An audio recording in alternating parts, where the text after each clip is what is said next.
Kami adalah Bitcoin Goceng. Ini merupakan series pembelajar untuk yang kesekian kali, di mana kami konsisten membentuk series belajar agar semua orang yang datang visit di dalam channel Bitcoin Goceng benar-benar mengikuti pembelajarannya secara terarah. Iya, betul. Terarah dari dasar, karena jangan sampai ada yang tiba-tiba sok pintar di sini, tiba-tiba tahu tapi nggak tahu, taunya setengah-setengah. Nah, dari semua pembelajaran itu kita filter mana yang berguna, mana yang mana yang berguna, karena semuanya berguna. Tapi mana yang paling penting di awal kalian harus belajar. Nah, kalau kalian mau belajar dari A sampai Z, jatuhnya nanti kalian mau jadi akademisi gitu ya, mau apa gitu. Tapi yang benar-benar praktis, yang taktikal penting untuk dipelajari. Tapi walaupun kita udah sortir, udah memfilter, tetap aja sepi, Bu. Justru tujuan membuat series belajar ini bukan untuk banyak-banyakin viewers. Jadi tujuan, kalau memang tujuan banyak viewers, kita nggak akan bikin series belajar. Udah saya jelaskan di video sebelumnya. Kita akan bikin series-series signal, series-series potensi profit saya. Saya sesimpel ini, saya bagikan PNL profit saya, tunjukin, itu pasti banyak yang nonton. Tapi bukan gitu kan esensinya. Esensinya adalah orang bisa tahu, belajar gitu ya. Jadi walaupun sedikit ya udah nggak apa-apa. Ya memang udah kayak mereka, gitu. Yang menonton kita itu menjadi orang yang berkualitas. Nah, dan yang kita buat, yang tadi kamu potong saya bicara, yaitu adalah kita menyederhanakan semua yang penting itu, tapi dengan bahasa-bahasa yang mudah dimengerti. Ya, yang bahkan kita ganti sendiri bahasa-bahasanya. Oke, ini yang ketiga, keberapa? Ke sekian kalinya ya. Ya, untuk yang pasar modal. Konten pasar modal udah keberapa ya? Kelima. Kelima ya, udah kelima. Oke. Tentang apa nih sekarang? Kita bahas tentang jokes itu sudah dari episode yang awal-awal nggak pernah hilang ya. Waduh, masih dong. Tetap ya jokes bapak-bapak ya, walaupun belum bapak. Ya. Oke, kita bahas tentang pelaku pasar, Bung. Oke, kenapa tuh pelaku pasar? Maksudnya pelaku pasar apa? Pelaku pasar itu kalau misalnya saya kan masih awam nih, Bung. Siapa sih yang menggerakkan market gitu, kok bisa market bergerak? Kan market bergerak demand and supply. Ya iya sih, supply and demand. Demand and supply. Supply and demand. Demand and supply. Supply and demand. Cuman lebih spesifiknya gimana gitu. Siapa yang demand, siapa yang supply. Iya. Atau lebih spesifik. Akhirnya supply gini bahasa gampangnya. Supply and demand itu isinya siapa saja yang akhirnya harganya bergerak. Iya. Karena kalau bilang bergerak sudah pasti karena supply and demand ya. Tapi siapa nih pemain playernya ini ya? Betul. Kalau menurut Mbak, referensi untuk membaca sebenarnya gini, itu apakah dari yang mana? Apakah titik awalnya itu? Komunitas belajar bersama, penuh canda, penuh tawa, mari bergabung bersama. Together in knowledge, together in growth.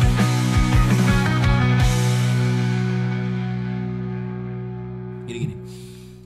Pasar itu, jadi ini menjawab juga kalau ada yang bertanya, oh ini pasti ada yang ngatur, ini pasti ini. Sebelum kalian pasti dengan sebuah ketidakpastian, saya jelaskan ya, gini. Yang menggerakkan pasar sebenarnya elit global. Akan selain ya demand and supply, jangan putar-putar lagi. Jadi yang menggerakkan pasar itu supply and demand. Nah, siapa yang memiliki demand dan supply adalah 3 elemen penting. Apa aja tuh, Bang? Yang pertama adalah individual trader atau investor. Jadi orang yang masuk ke situ individual. Nah, individual ini jadi semua retail. Jadi kalau orang kayak kita bertransaksi itu namanya retail. Kita individual masuk gitu. Entahkah retail yang kaya raya, yang pas-pasan, yang masuk 100.000, yang masuk 100 juta, yang masuk $100, mereka semua itu individual, para orang yang melakukan transaksi. Jadi kalau dia masuknya banyak banget dan uangnya banyak, makanya dia yang disebut dengan para whales ya, para paus. Para paus gitu, paus ikan-ikan besar ya, mereka yang masuk individual. Oke. Tapi apakah mereka bisa menggerakkan? Enggak juga. Gitu. Jadi kalau memang besar banget tentunya ada orang tertentu, tapi enggak juga. Oke. Nah, elemen yang kedua yang menggerakkan adalah institusi. Contohnya institusi itu adalah lembaga-lembaga keuangan, hedge fund. Jadi kayak mereka itu ya memang lembaga-lembaga besar. BlackRock gitu. Ya kayak BlackRock. BlackRock, mereka lembaga-lembaga yang menampung uang masyarakat, entahkah uang mereka sendiri atau mereka buka hedge fund. Kan hedge fund tuh mengumpulkan dana ya, manage uang. Jadi uangnya dikumpulkan, terus dilempar ke pasar. Nah, mereka salah satu penggerak-penggerak pasar. Oke. Nah, yang ketiga yang Apa terakhir tuh yang ketiga? adalah para regulator. Regulator tuh gimana tuh? Mas? Regulator tuh kayak pemerintah, Oh. orang-orang yang tugasnya membuat kebijakan-kebijakan tertentu yang bisa yang mengatur pasar. Entah kebijakan ini bukan mengatur kebijakan pasar ya, iya memang ada yang mengatur kebijakan pasar, misalnya yang memberikan izin exchange dan lain sebagainya. Iya. Tapi lebih spesifik mereka mengatur-ngatur kebijakan-kebijakan moneter atau kebijakan fiskal dalam negeri. Oh. Nah, makanya saya bilang belajar pasar modal tuh bukan hanya comot-comot atau hanya nonton video-video orang dan paham. Saya tuh mempelajari tentang ekonomi makro, mikro gitu, yang tentang lebih spesifik gitu, secara ekonomi ya, karena memang background studi saya ekonomi. Nah, para regulator ini kayak gini, tahu nggak? Misalnya contoh, tahu Jerome Pauline? Mantap Bu, siwa.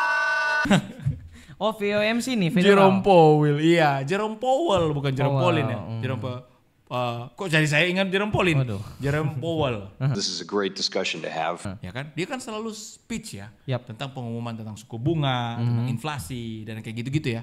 Nah, pada saat dia ngomong, harga kan bergerak, Iya, entahkah merespon. jatuh atau naik, ya kan? Padahal hanya ngomong doang. Iya, iya. Nah, dia itu sebagai regulator yang mewakili pemerintah yang memberikan regulasi terhadap sebuah kebijakan ekonomi, entah secara makro mikro, yang pasti makro ya, untuk sebuah negara.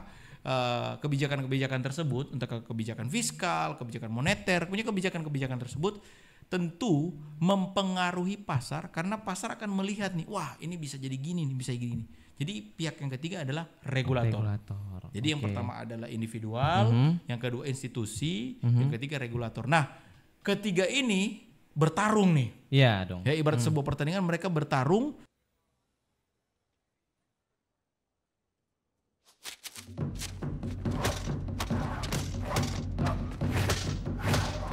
dengan posisi supply dan demand. Ada yang memberikan supply, ada yang demand ingin membeli. Yap. Jual beli, terjadi jual beli, itulah yang menggerakkan pasar. Oke. Gitu. Nah, kemarin kalau nggak salah ada yang bertanya di kelas lanjutan. Exchange Kelas itu lanjutan apa nih? private private community community. kita. Oke. Oh iya, anyway, kenapa dia bilang kelas lanjutan? Kalau di private community kita itu dipisah, ada kelas lanjutan, ada kelas pemula gitu ya. Sebenarnya yang membedakan adalah topik pembahasan ya Yap, gitu. topik Nah, pembahasan. oke. Ya, ini kelas lanjutan ya, kenapa? Nah, nih? kelas lanjutan ada yang bertanya. Yang siapa itu? Ya nggak saya nggak spill ya. Siapa ya? Coba pertanyaannya, Iya. pertanyaannya supaya saya coba ingat gitu ya, siapa. Dia bertanya seperti ini, Bung. Ini kan pelaku pasar nih. Yang sudah dibilang tadi, Bung, ada 3. Iya. Tapi dia menanyakan yang di luar 3. Dia bertanya gini. Exchange itu menggerakkan pasar nggak sih? Oh, oke. Membuat pasar itu bergerak atau enggak? Oke. Saya sudah ingat pertanyaannya. Gini, itu pertanyaan itu keluar setelah pertemuan reguler. Kita melakukan pertemuan reguler ya. Yap. Itu setiap minggu ada pertemuannya, kelasnya. Ini di luar dari mereka berdiskusi. Setelah pertemuan dan topik pertemuan itu ada tentang exchange. Iya, tentang exchange. Dan pertanyaan ini keluar. Iya. Gitu. Nah, jadi gini, exchange itu atau exchange ini kan mereka nanti ada video selanjutnya tentang exchange, karena kalau kalian masuk ke dunia pasar modal dan tidak mempelajari tentang exchange, tuh kayak kalian perang tapi nggak ngisi peluru gitu. Why would it not be shooting, Private? Maybe because you have run out of ammo. Jadi itu Bosnya doang. elemen kecil tapi penting. Bos nyata doang bener. Nah, coba dua-dua minum ya. Trading kan fun ya. Hanya di Bitcoin goceng ya. Modul pembelajaran ada minum di tengah ya. Gitu. Harus fun kita. Nah, jadi exchange ini mereka tidak bisa menggerakkan pasar karena hanya sebagai perantara orang yang akan masuk ke pasar. Oke. Kan tadi nih awal nih ada individual nih. Iya. Mereka bisa masuk ke pasar menggunakan exchange. Exchange itu ibaratnya makelar, broker. Ya, mereka hanya memberikan fasilitas untuk orang bisa masuk ke pasar. Nah, tentu ada orang yang menggunakan fasilitas mereka. Ada yang bisa masuk langsung kalau di dunia cryptocurrency. Makanya istilahnya ada DEX dan CHEX. Oke. Kalau di kripto, CHEX itu centralized exchange, jadi exchange centralized. DEX itu decentralized exchange. Mereka exchange tapi Pertalite ya, bukan main ya. Pertalite, DEX Lite ya. Oke, siap. Pertamina Dex ya, waduh. Jadi Dex itu adalah ibaratnya hampir-hampir mereka memberikan fasilitas tapi orangnya bisa bertransaksi langsung. Nah itu ada penjelasan sendiri tentang cryptocurrency-nya. Jangan dulu buru-buru untuk mau belajar, ikut dulu yang ini ya. Dasar dulu. Makan tuh kunyahnya perlahan-lahan. Iya. Nggak mungkin anak saya masih bayi, kalian langsung makan KFC ya, langsung makan gitu ya. Makan pizza langsung. Mau masih bayi kenapa tidak bisa makan pizza? Jangan. Makan yang dari yang makanan bayi dulu. Nah, tadi. Jadi exchange itu tidak mungkin menggerakkan pasar.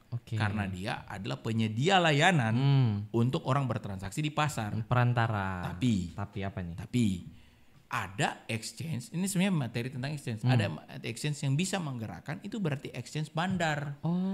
Uang orang tidak ditransaksikan ke pasar, tapi dia suka-sukanya bikin Bitcoin naik sekian, turun ke sekian gitu. Dia lihat Bitcoin memang betul-betul harga pasar Bitcoin naik. Dia bikin juga ikut naik. Bitcoin turun, dia ikut lagi turun. Tapi harganya nggak seperti harga yang real time. Atau bisa jadi, misalnya orang yang bertransaksi, dia sebenarnya udah profit. Take profitnya di sini nih, dia beli sini. Harusnya kalau harganya naik ke sini take profit dong. Karena dia penggerak pasar dalam tanda kutip dia bandar, dia nggak bikin harganya ke take profit, dia bikin ke sini langsung turun lagi gitu kayak gitu. Ya kayak gitu ya permainan bandar. Lebih detailnya nanti di video exchange. Tapi kira-kira seperti itu. Sip lah. Sekian untuk episode kali ini. Sudah terjawab ya siapa yang menggerakkan pasar. Jangan bahasa gampang. Elit global. Waduh. Antikris apalagi.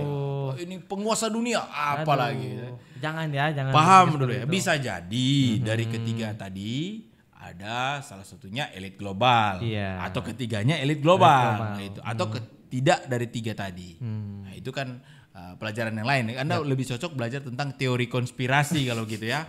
Bukan secara akademiknya gitu. Seperti itulah. Sekian untuk episode kali ini. See you on the next video. Bye-bye.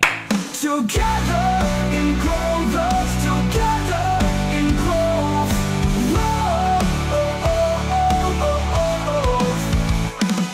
Together in growth, together in growth.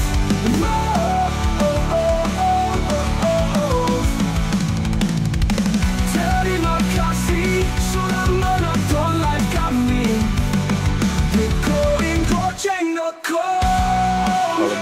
Referensi untuk membaca sebenarnya gini, apakah dari yang mana, apakah titik awalnya itu